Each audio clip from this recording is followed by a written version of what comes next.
Berikutnya adalah daftar aset inventaris. Di sini ada pengisian untuk daftar aset, di mana daftar aset inventaris ini pada dasarnya sama dengan pembelian dan penjualan aset. Ya. Aset yang dimaksud aset di sini itu adalah aset yang bukan untuk diperjualbelikan biasanya. Jadi beli mobil dipakai untuk beli operasional, beli motor dipakai untuk operasional, beli komputer dipakai untuk operasional, bukan produk dagang. Ya. Jadi kita bisa isikan namanya di sini, nama produknya misalnya motor bebek. Tanggal pembeliannya, nah ini tanggal pembeliannya ini penting untuk perhitungan depresiasi. Jadi kalau misalnya dibeli di tahun kemarin, dicek dulu ininya. Belinya itu minimal bulannya.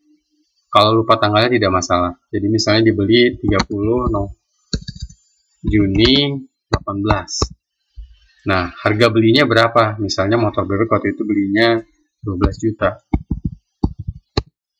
Oke. Nah, hanya diisikan begini. Kemudian setelah itu bisa lanjut ke rekening, tidak perlu diisi. Ya, rekening di sini hanya diisi kalau pembeliannya dilakukan di tahun pembukuan. Ini 2018, jadi rekening tidak perlu diisi. Jadi sama seperti tadi daftar simpanan pokok dan lain-lain, yang transaksinya dilakukan di tahun kemarin, ya, itu tidak diisi di sini. Nomor rekeningnya tidak diisi. Yang transaksinya dilakukan di tahun kemarin. Jadi ini khusus yang transaksinya dilakukan di tahun sekarang atau 2019 ya, untuk contoh di sini. Nah, berikutnya adalah masa manfaatnya. Ini kalau tidak diisi, ini akan dihitung menggunakan angka 8 tahun dan harga akhir akan dihitung 0. Kalau misalnya diisi, bisa diisikan misal masa manfaatnya 4 tahun dan harga akhirnya 3 juta. Jadi di sini nanti akan berubah, akan muncul secara otomatis nilai penyusutan per bulannya. Kalau kemudian di tahun berjalan, ini ada pembelian lagi, misalnya pembelian komputer 5 Januari 19. Ya, perhatikan ini berubah, karena ini artinya rekeningnya harus diisi. Nah, misalnya komputer harganya 5 juta. Nah, di sini rekening harus diisi. Kas. Ya. Dan kategori harus diisi. Sorry, yang atas saya kelupaan tadi. Ini harus diisi. Misalnya ini inventaris kendaraan. Ya. Ini kemudian komputer inventaris elektronik. Ya. Ini yang di atas adalah untuk yang tahun kemarin atau sebelum tahun pembukuan diisikan. Yang di ini adalah untuk tahun sekarang.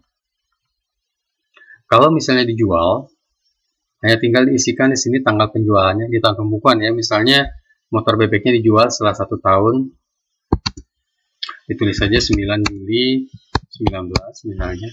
Harganya turun jadi harga 9 juta. Oke. Nah, di sini rekening harus diisi juga.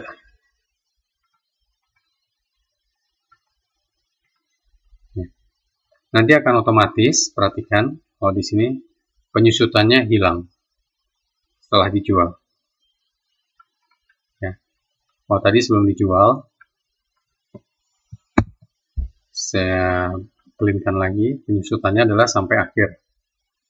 Ya. Dan tidak perlu teman-teman memikirkan ini depresiasinya hitung manual, tidak. Ini otomatis sudah akan muncul di laporan. Jadi kalau kita masuk ke hasil usaha, itu akan muncul inventaris kendaraan, total penyusutannya sekian. Sudah otomatis dihitung. Apakah dijual atau belum dijual, itu otomatis dihitung. Di neraca juga sama, akan muncul secara otomatis di sini ya. Kalau di sini tidak ada isiannya, akan muncul otomatis muncul di sini. Kemudian berikutnya akan muncul juga di laporan aset. Nah, ini akan muncul nih laporan aset.